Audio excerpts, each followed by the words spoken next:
Hi guys, a very warm welcome to all of you in our YouTube channel Gurmantra Shiksha Ka Granth, and I'm your educator Saranya, and today it's our genetics part 3. Today we're going to learn some interesting topics. I don't know if you have already learned these topics before. They are really interesting. Okay, so we're going to learn some interesting topics today. So the topic is extra chromosomal inheritance. Okay, a non-Mendelian pattern of inheritance governed by the DNA present in the cytoplasm. Okay, a non-Mendelian pattern, which means it is not explained by Mendel's laws. Okay, this kind of inheritance is not explained by Mendel's laws. That's why it's called as non-Mendelian pattern, which is governed by the DNA, and that DNA is present in the cytoplasm. That is why it is called as extra chromosomal inheritance. It is not about the DNA which is present in the nucleus, but the DNA that is present in the cytoplasm. It is also called as cytoplasmic inheritance. Okay. Okay, so the DNA is the genetic material, we know that, and that is present in chromosomes. It is arranged in the form of chromosome. So what is the function of DNA? It is that it stores the information about the genetic material as well as all the information of the proteins that has to be made, its functions, its structure, every information that makes us what we are is present in DNA. Also, it transfers the information from one generation to another generation. Okay, and through this process, what are the different ways in which DNA is passed? One is replication. When the replication of cells takes place, the DNA is duplicated and it is passed from one cell to another. Also from the mother and father to the progeny. Next is DNA is transcribed to mRNA, translated to protein, which has its own particular function. So nuclear DNA forms the basic of inheritance in all of us. Major inheritance pattern is because of nuclear DNA, and all of this can be seen as the phenotype, that is our external appearance. So it inherited in a particular fashion from our parents to the offspring. So through all the genes are inherited in the Mendelian style. Okay, all the genes are inherited in the Mendelian style, which are present in the nuclear DNA. Okay, nuclear genome and nuclear DNA, all of that, the genes present in that is inherited via Mendelian style. Mendelian laws are followed. But the cytoplasm, which also has some kind of DNA, that is non-Mendelian in nature, that is inherited but non-Mendelian way. So that is why it is called as extra chromosomal inheritance or cytoplasmic inheritance. So the extra chromosomal inheritance, also known as cytoplasmic inheritance or non-Mendelian inheritance, was first reported by Boris Euphorus. Boris Efrusi. Okay, Boris Efrusi. So the scientist Boris Efrusi was the first one to actually report that extra chromosomal inheritance happens in East during 1949. After that, they saw this actually not only happens in East but also in us. So cytoplasmic DNA or extra chromosomal DNA is present significantly in some important organelles. Okay, so when we talk about cytoplasmic DNA or extra chromosomal DNA, I told you it is present in the cytoplasm. But DNA cannot just be present in the cytoplasm like a cytoskeleton. It is actually packed within the organelles like chloroplast, mitochondria, which are not a part of the nucleus. They are present in cytoplasm as separate organelles. So this is a mystery, that how does these organelles have their own genome? Okay, where does they get their genome, and how do they have their own genome? So that is a very big mystery question. Okay, so one theory states that it is due to the symbiotic relationship. So it is believed that mitochondria was also a free living bacteria once. Okay, so over a period of time, what happened is this free living bacteria mitochondria had a symbiotic relationship with the eukaryotic cells. You know what is symbiotic relationship, right? It means that both the parties are getting benefited and neither of them are harmed. Okay, that is called as symbiotic relationship between the mitochondria, which was a once free living bacteria, and the eukaryotic cells. And this established between themselves, okay, they established between themselves in a way that mitochondria started living within the cytoplasm of the eukaryotic cell, and as they evolved together it has become an organelle itself. So it was before a free living bacteria. Mitochondria was once a free living bacteria which started having symbiotic relationship with the eukaryotic cells, and as they evolved it became like a permanent organelle within the eukaryotic cell, and it has a very important function in our body, that is ATP synthesis. If not for mitochondria, what will we do? We can't do anything. So similarly, the chloroplast in the green plants comes from the free living algae. Okay, the chloroplast comes from the free living algae. So this also established a symbiotic relationship with the eukaryotic plant cells. So the relation here is between the algae, which was free living, and the plant cell, which is eukaryotic.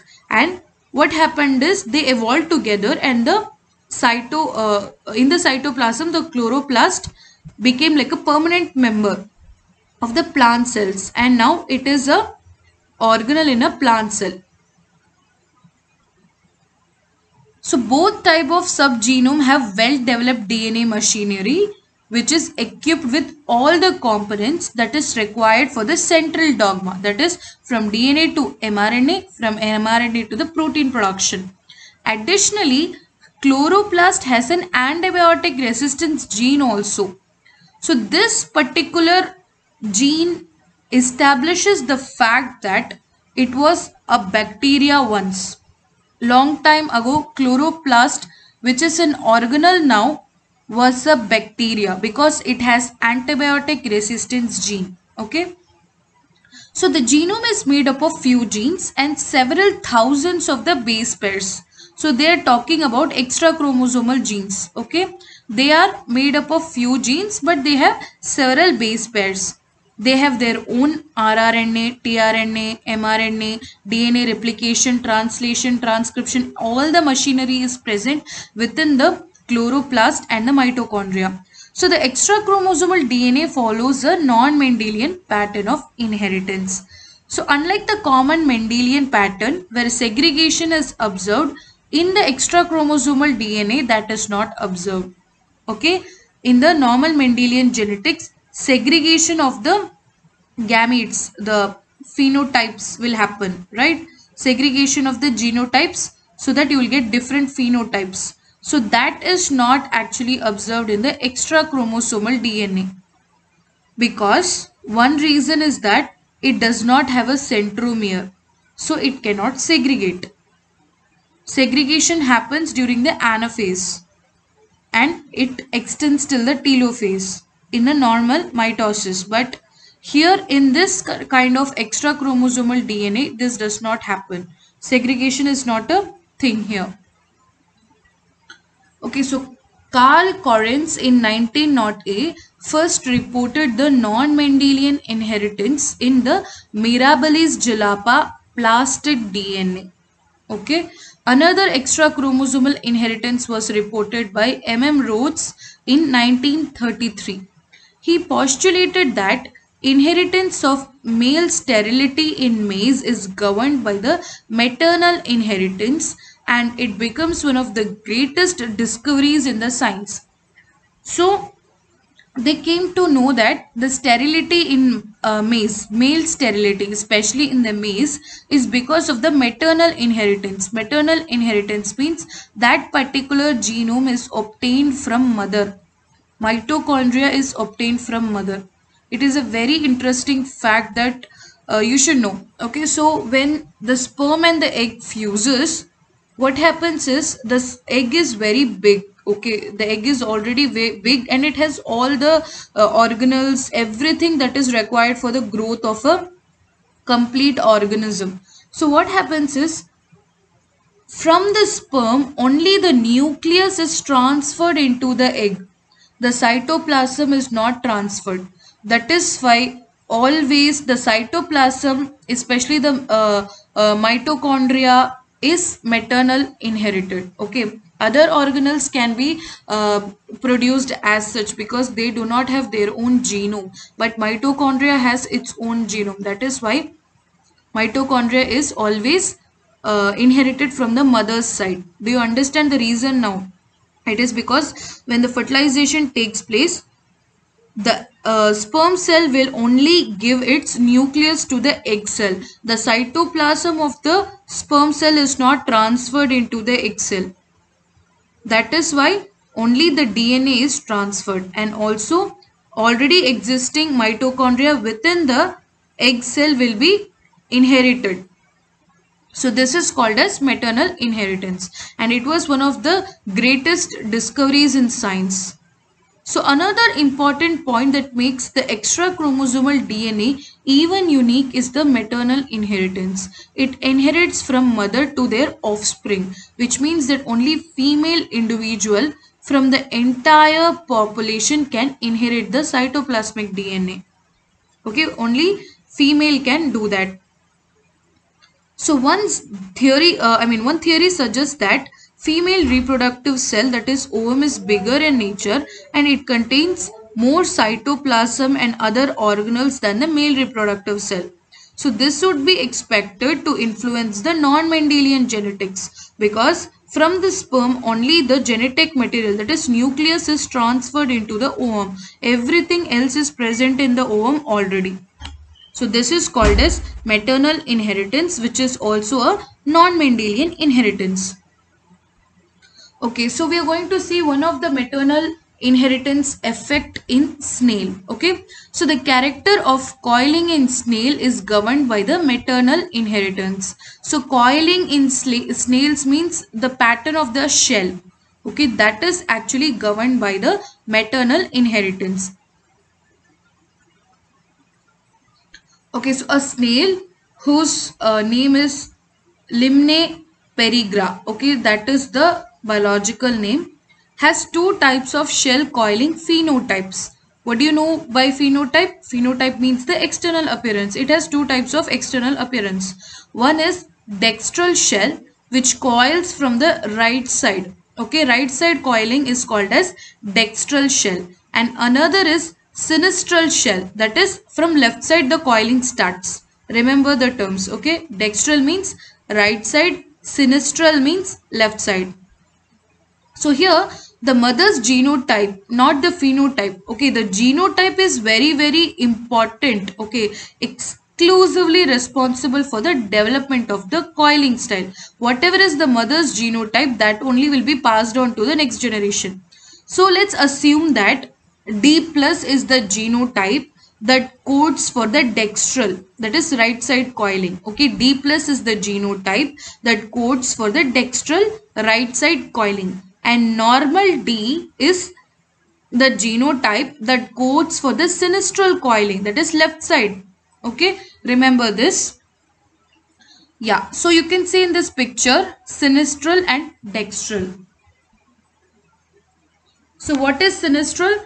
Sinistral simply means that there is coiling from the left hand side to the right hand side, that is left hand side here, and for dextral it is right hand side. And the genotype also you can see here. For dextral it is D plus and sinistral DD, and female is dextral, male is sinistral. Now breeding is happening, and how does that happen? You can see the gamete. Male is DD, female is D plus. So the gamete over here will be D and the gamete over here will be D plus. When you combine them, the progeny will be DD plus. Okay, so the progeny will be DD plus, which means you can see the phenotype here, that is resembling the mother. Okay, that is resembling the mother. So D plus is the dominant gene, first of all. Second thing, it is proving that it is a maternal inheritance. Okay, it proves that it is a maternal inheritance. Now you are going to inbreed. Inbreed means selfing. You're going to do selfing here. D plus D cross D plus D. And you can see in the next generation, all of them are dextral. All of them are dextral. Let's see here. You can see here D plus D plus, it is supposed to be dextral. D plus D, it will be dextral. D plus D, dextral. But you can see the last one, it is DD. It is supposed to be sinistral. Here you can see the genotype here. DD is supposed to be sinistral, but it is dextral. Okay, the phenotype depends upon the female's character. It is maternal inheritance. This kind of behavior proves the maternal inheritance. So the cytoplasm is an important component of the cell, not only for the transferring organelles but also for the inheritance pattern. Cytoplasmic inheritance and the maternal inheritance are responsible for some of the disease conditions in human, like mitochondrial passed on diseases. Okay, the disease will be passed on from mitochondria, the dysfunctional mitochondria. All of these are maternal inheritance and they cannot be cured. So any defect in the inheritance of these extra chromosomal genes will result in a serious physical, mental and biochemical problems. There are so many research that prove that if there is any problem with the mitochondria that is inherited from the maternal inheritance, that will lead to several neurological problems. Okay, so the next topic which we are going to study is microbial genetics. So in microbial genetics, there are three different kind of processes through which the genome is transferred from one bacteria to another bacteria. So those three processes are conjugation, transduction and transformation. Okay, so conjugation means it is a transfer of DNA directly from one cell to another cell through cell-cell contact. So how it happens is, this is a bacteria, let's say, and this is another bacteria. There forms a contact like this, and this is called as pili. Pilli. Okay, so the genetic material from this bacteria passes to this bacteria through cell-cell contact, that is called as conjugation. So the DNA transferred by the conjugation often involves plasmid. So what happens is, from this bacteria, the plasmid will be passed on, not the genome. The plasmid will be passed on. So the plasmids are circular pieces of DNA that can replicate in the bacteria on its own. It does not need the help of the chromosomal DNA. The conjugative transfer of plasmid is carried out by the cell surface structures that acts like a syringe, injecting the plasmid to the neighboring cell, and that is called as pili. So the next process is transformation. So unlike humans, bacteria are capable of uptaking the DNA directly from the environment, okay, and incorporating them within their genome, and that is called as natural transformation. So this is the process. From this only the scientists got so much of inspiration and they started doing recombinant DNA technology, where there is a process called as transformation, where you send the recombinant DNA, recombinant plasmid especially, where your gene of interest will be inserted inside a vector, and that will be uptaken by the bacterial cell. So that is how it came. Transformation process, which is actually natural process happening within the bacteria, where the respective genomes are getting transferred between the bacteria. So this process got inspired. Okay, people got inspired by this process and they started replicating the process in the laboratory scale, and now you can see there are so many recombinant products only because of the process of transformation. So this DNA usually comes from the dead bacteria, lysing the splitting open part. Okay, so the dead bacteria will be split open and all of its genetic materials will be present in the surrounding. So any bacteria coming near that area will uptake the plasmid and use it for its own purpose, like it will integrate into the genome and it will use it. So the next process is transduction. So in transduction, what happens is the DNA is accidentally moved from one bacterium to another by a virus. Virus, what will it do is it will infect the bacteria and send its genome into the bacteria. Now this genome will be integrated into the bacteria's genome, and the as the bacteria replicates, along with that the viral genome will also replicate, which will make the viral genome plus the code proteins that is required to make the complete virus particle. And that virus particle, after its amount has been increased, it will lyse the bacterial cell and come out and start infecting another bacteria, and that is called as bacteriophage. So you can see here bacterial transformation, how it is happening. This is the donor cell. Okay, this is the donor cell, and this is, let's say, antibiotic resistance gene. This cell is dead. It is no more. This cell is dead. So what this cell is doing is it is split open, and all of its genetic contents are present in the surrounding of this recipient cell. Now it has a gene particularly called as antibiotic resistance gene. That gene is uptaken, actually any gene can be uptaken by the recipient cell. For example, here we are saying antibiotic resistance gene is uptaken by the bacteria, and it goes inside the recipient cell and it gets integrated into the genome of the recipient cell. Now though this bacteria before was not antibiotic resistant, now will be antibiotic resistant. So this is how your antibiotic resistance are happening. Next is bacterial transduction. So what happens is, you can see here a phage infected donor.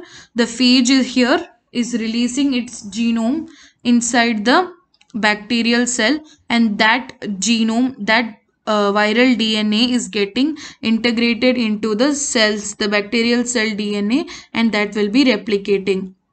Next is bacterial conjugation. You can see in this bacterial conjugation, from this donor cell to the recipient cell, there is a pill-like formation, and through that the plasmid DNA which is replicated is sent to the another cell.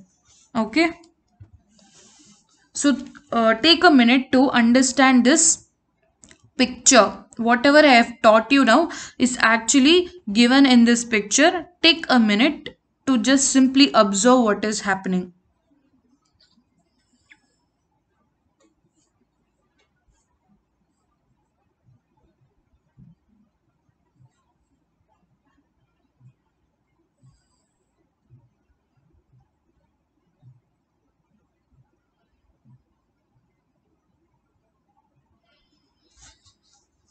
Okay, so I guess you guys would have seen the picture and understood what is happening. In the first picture, you can see there are so many plasmid which is present in the surrounding, which is uptaken by the bacterial cell, and that process is called as transformation.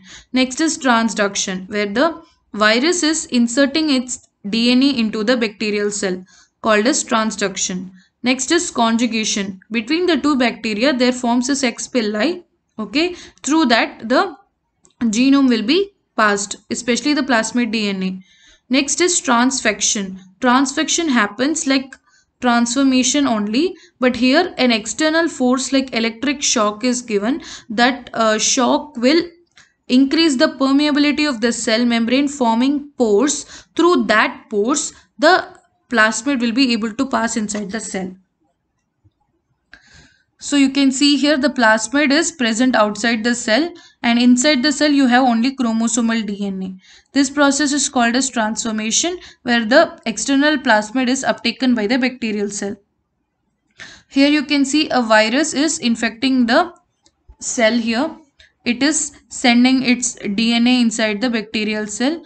The bacterial DNA as well as the viral DNA will start integrating with each other, and as the bacteria replicates its genome, the viral genome will also be replicated, and all the proteins that is required for forming a complete virus will also be produced. You can see here multiple viruses will be produced. Multiple viruses will be produced within the cell. The bacterial cell will lyse. Now this virus will go and affect next cell. So this is called as transduction.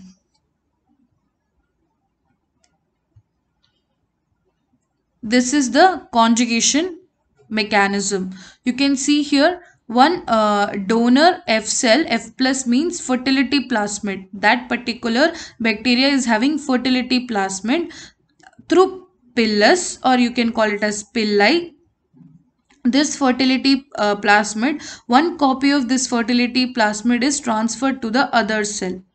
Okay, originally the recipient cell was F minus. You can see here the recipient cell was F minus. Since this fertility plasmid has been transferred to this cell via the pili, now the new donor cell will also be, this recipient cell will be F plus, that is fertility plasmid plus. Now this become a new donor, and this will send its DNA to the other cells. Okay, there is an important concept called as transposable elements. Okay, it is also called as jumping genes. These genes has the capability to cut themselves anytime they want and jump to another location of the chromosome and paste themselves. Okay, so that is called as jumping genes or transposable elements. There are so many kind of repeated genes present in our genome only because of these transposable elements. They can cut themselves anywhere they want, they can copy, they can invert themselves and paste it, they can paste them as original where how what process they have been cut. So all of this they can do. So what happens is, if there is a gene like antimicrobial resistance gene that is present in the genome of a bacteria, now that gene will be cut by the transposable elements and they will jump into the plasmid DNA which is present in the same bacteria. You know, plasmid DNA is transferred from one bacteria to another through several processes like conjugation or transformation. So when this happens, one bacteria's capability of being the antibiotic resistance is now transferred to another bacteria which did not have that capacity. That is why antimicrobial resistance is a very dangerous phenomenon which is happening now. All the bacteria are becoming antibiotic resistance through this transposable elements only. So originally only one bacteria would have gotten that antibiotic resistance genome. Now all the bacteria are getting that is because of this microbial genetics processes. Okay, so that's all for you guys today. If you are interested in CSIR net and want to prepare it with unacademy.com, you can actually follow Neha Taneja ma'am and take the course and start studying. For getting 10% off, use the code Neha. Like, share and subscribe, and also comment on the videos present in our YouTube channel Gurmantra Shiksha Ka Granth. You can simply join our Telegram channel to get all the updates now and then. And also if you have any queries, you can actually mail us or call us anytime you want. Thank you so much guys, and have a nice day.